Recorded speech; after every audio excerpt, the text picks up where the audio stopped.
Et bonjour à tous, j'espère que vous allez bien. On se retrouve pour un nouveau test matériel et aujourd'hui j'ai le plaisir de vous présenter mes retours sur la Trabuco Max 5 de ASICS. Avant qu'on commence, je vous précise que ce test n'est pas rémunéré et que la marque m'a fourni le matériel pour qu'il soit réalisé. Je les en remercie. Alors, Trabuco Max 5, sans surprise, c'est l'évolution de la Trabuco Max 4. Donc jusqu'ici, il n'y a rien de particulier à avoir en tête. Max, dans le titre, c'est censé vous aiguiller sur l'utilisation prévue, qu'est-ce qui est pensé pour cette chaussure. Comment est-ce que cette chaussure est pensée, pardon. C'est la chaussure maximaliste ultra trail de la marque ASICS. Je vous ai testé la Trabuco 14 il y a peu. Je vous avais testé la Trabuco Max 4 l'an dernier. On n'a pas changé d'ADN, c'est plutôt les modèles typés long et ultra trail de la marque. Et donc du coup, c'est dans cette catégorie-là que se situe ce produit. Je préfère vous le dire dès maintenant, on va quand même aller voir les caractéristiques techniques et mes retours, mais en fait, il n'y a pas énormément d'évolution depuis la Trabuco Max 4. Sur cette Trabuco Max 5, je vous les montre un peu les deux là, côte à côte. Vous voyez, en termes de hauteur, on est quand même sur quelque chose qui se ressemble. En tout cas, il y a quand même beaucoup de points communs. Les crampons se ressemblent beaucoup. Bref, dans mon test, c'est peut-être pas un test qui va être extrêmement long parce que je trouve que les points communs qui existent entre la Max 4 et la Max 5 sont quand même vraiment très nombreux. Il y a quand même des changements. Il y a quand même un petit virage qui a été pris par ASICS qui fait que cette chaussure-là me convient moins bien qu'elle me convenait dans le modèle précédent.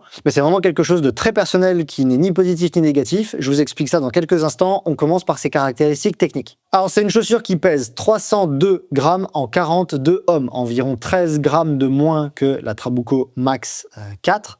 Et elle pèse 360 grammes, quasiment 358 grammes en 46,5. C'est le modèle que vous avez sous les yeux et c'est moi qui l'ai pesé à la maison. En termes de hauteur du stack à l'arrière, on est quasiment à 39 mm, 38,5. À l'avant du pied, on est à 33,5. Ça nous donne un drop de 5 mm.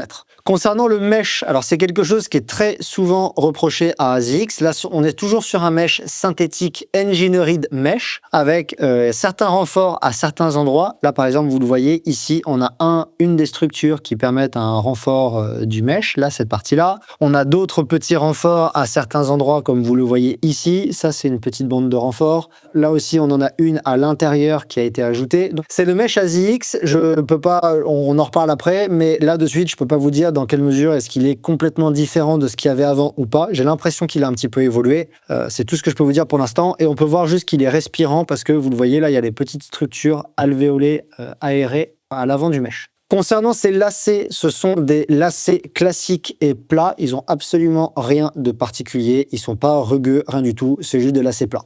Concernant la semelle intermédiaire, on est sur une mousse FF Blast Plus de la marque. Vous le voyez là, elle est quand même assez dense. Là, je suis vraiment en train d'appuyer fort et j'ai du mal à la tordre. Donc, je vous en reparle dans quelques instants, mais c'est une mousse qui est quand même relativement dense et qui est bien épaisse. On sent bien l'épaisseur sous le pied. En termes de largeur du chaussant, ça c'est une des différences par rapport à avant. On est passé sur quelque chose qui est quand même plutôt large, autant à l'avant du pied qu'à l'arrière du pied. La chaussure n'est pas munie de plaques carbone. Elle a quand même une résistance à la torsion dans un peu tous les sens, mais ça c'est dû à la densité de sa mousse. Elle n'est pas munie de rocker, comme vous le voyez là. Elle n'a pas d'effet, quasiment pas d'effet culbuto. Elle est plutôt un peu parpaing. Il y a un tout petit rocker, mais qui n'est pas très prononcé. Au niveau du talon, il y a quelque chose qui est assez intéressant à noter ici, c'est que cette partie-là est quand même rigide. Là, vous le voyez, je suis en train d'appuyer, il se passe rien, la chaussure ne se tord pas.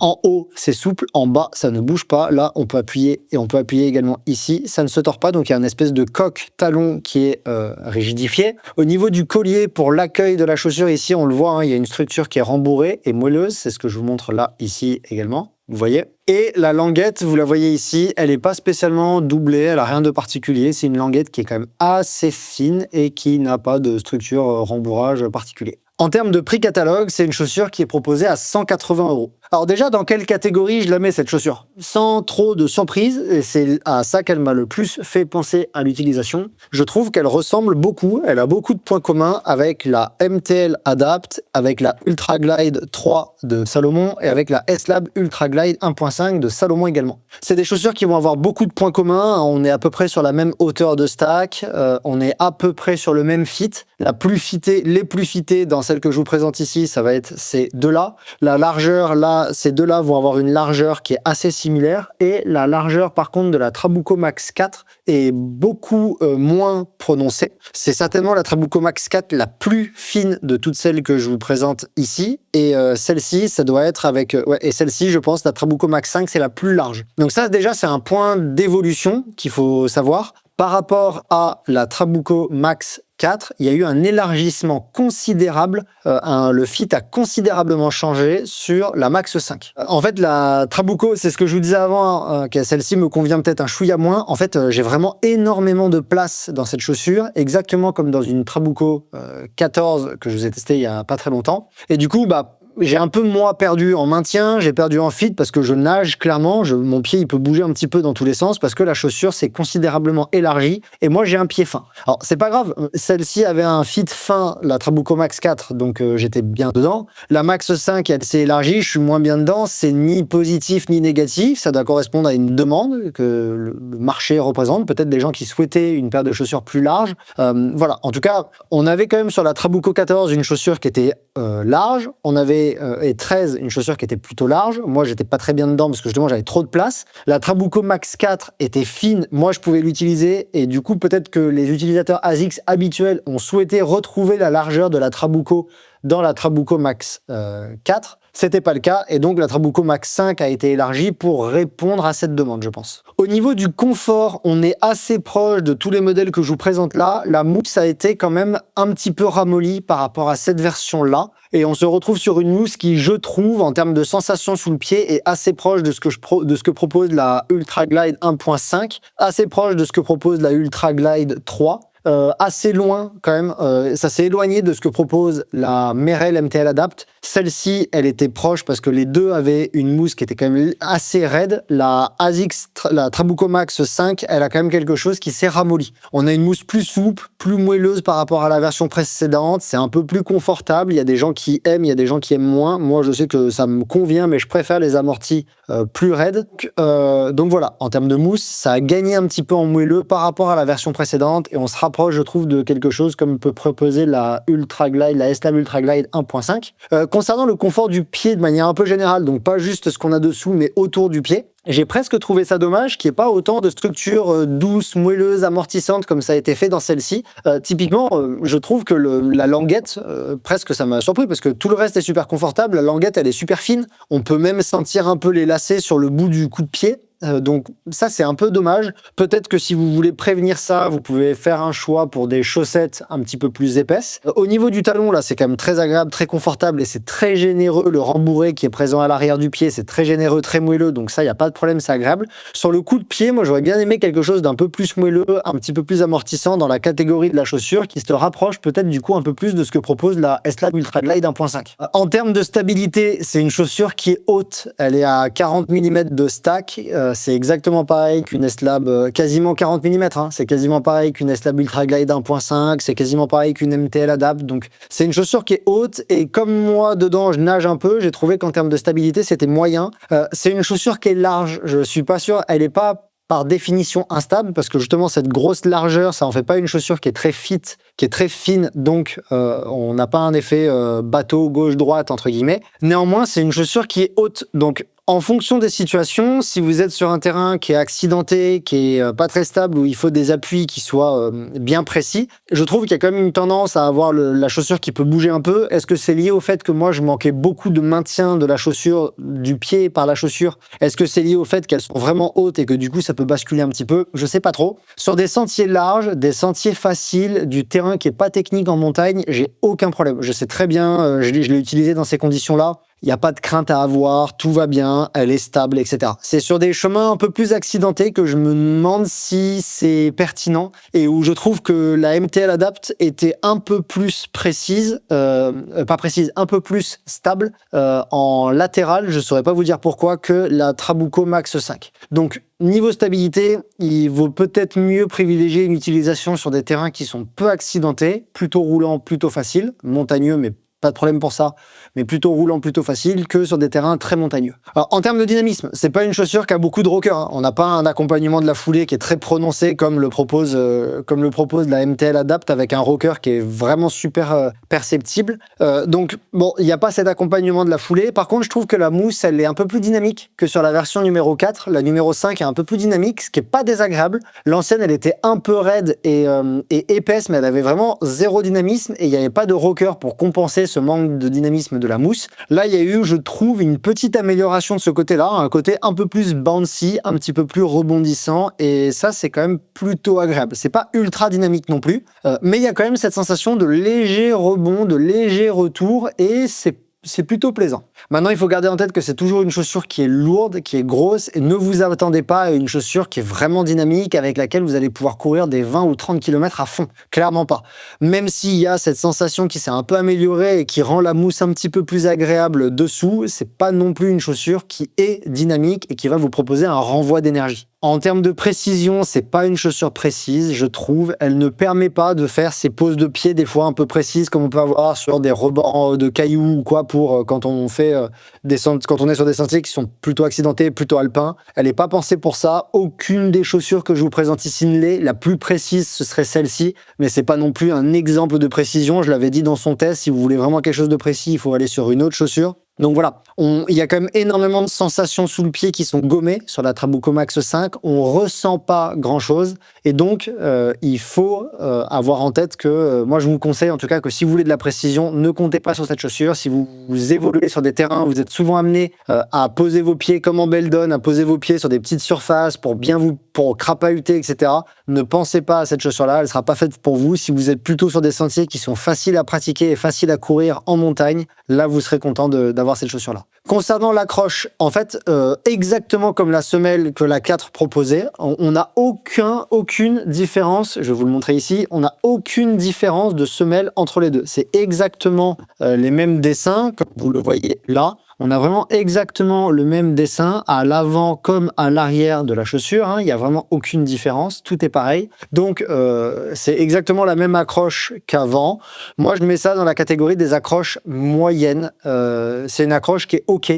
Si votre terrain il est accidenté, il est meuble, il n'est pas stable, ça bouge, vous ne serez pas satisfait et vous aurez besoin d'une accroche plus prononcée. Typiquement ça. Si vous avez besoin d'une accroche moyenne, exactement comme ce pourquoi j'ai l'impression l'ensemble de la chaussure est pensé, ça vous conviendra et les crampons seront suffisants. C'est pas une chaussure alpine, c'est pas une chaussure pour aller crapahuter sur des terrains où il faut beaucoup de stabilité. Même sur des pentes raides, hein, on peut sentir que le pied bouge un petit peu à l'arrière parce que justement les forces vers l'arrière elles sont prononcées et donc on manque un petit peu de mordant. Si vous cherchez beaucoup de mordant, cette chaussure n'est pas faite pour vous. Si vous avez besoin d'une accroche, d'un mordant moyen, ça conviendra. Pareil sur l'adhérence, c'est OK.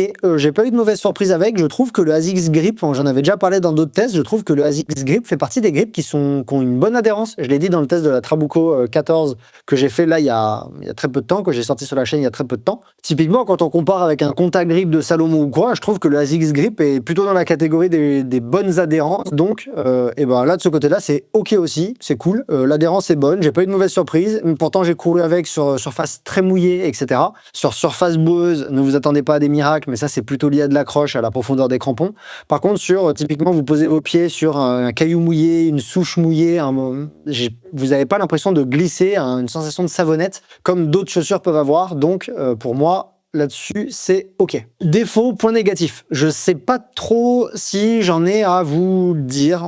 J'aime pas trop de toute façon de parler de défauts. Il n'y a pas vraiment de défauts. Je pense qu'il y a des choix et on peut les aimer ou pas, mais voilà. ASICS, ils sont pas mal reprochés, attaqués, critiqués pour leur mesh. Alors là, je les ai les deux vraiment sous les yeux. Le mesh a effectivement évolué. On est sur quelque chose qui me semble un poil plus rigide sur la Trabuco Max 4. J'espère que vous le verrez bien là, comme je vous les montre. On voit que le mesh a un petit peu changé entre les deux modèles.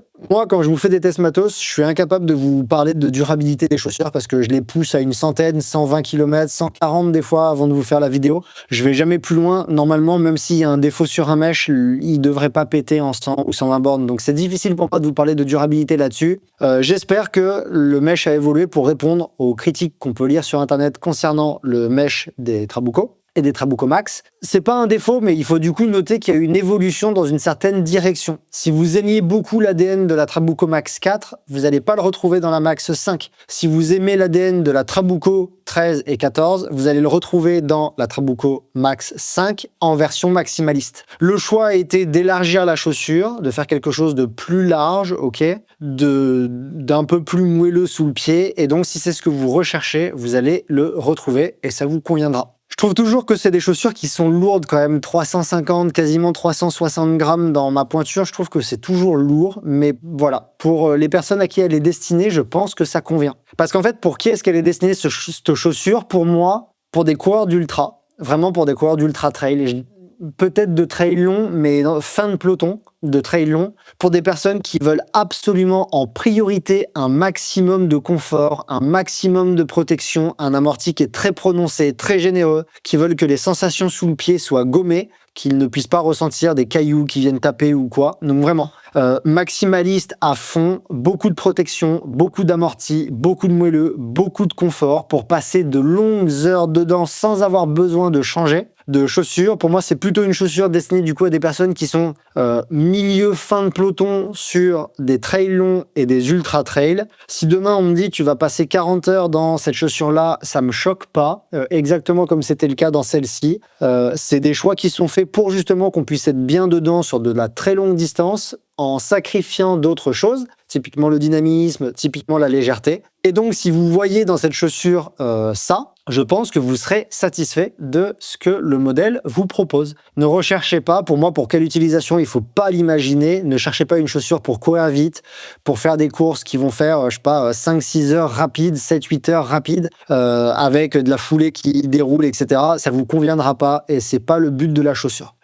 Pas beaucoup d'évolution depuis le modèle précédent, si ce n'est la largeur du feed qui a changé et l'amorti qui s'est un petit peu rendu plus moelleux. Voilà, pour moi c'est aussi ça, c'est que le test il n'est pas très compliqué parce qu'il n'y a pas beaucoup de différence entre ces deux. À part les deux choses que je viens de vous mentionner, il n'y a pas énormément de différence. Et en plus, moi j'ai eu un peu du mal à l'utiliser parce qu'elle est trop large pour moi, elle est vraiment trop large pour moi. Et du coup, sur le terrain, c'est réellement compliqué de pouvoir courir bien avec sur des sentiers même faciles parce que mon pied il bouge dedans. Donc si vous avez un pied fin, n'y pensez pas. Si vous avez un pied large, vous serez très bien dedans. C'est à peu près tout ce que j'ai à vous dire pour la Trabuco Max 5. J'espère que ce test vous a plu et répond à des questions que vous pourriez vous poser. S'il y a des points que j'ai pas abordés, n'hésitez pas à mettre un commentaire avec une question, je me ferai un plaisir de vous répondre. Si vous connaissez ce modèle, que vous l'utilisez depuis longtemps ou quoi, n'hésitez pas à nous mettre un retour également en commentaire, ça aidera les personnes qui découvriront cette vidéo et chercheront peut-être plus d'informations. Si ce modèle vous a convaincu, en tout cas que ma vidéo vous a convaincu que c'était la chaussure qu'il vous fallait, je vous invite à utiliser un des liens affiliés qui est présent en description. Ça rétribue dans une petite mesure mon travail. Merci beaucoup pour ça. Et sinon, je vous dis à très bientôt pour un épisode du podcast Courir Mieux ou pour un autre test matériel. À très vite.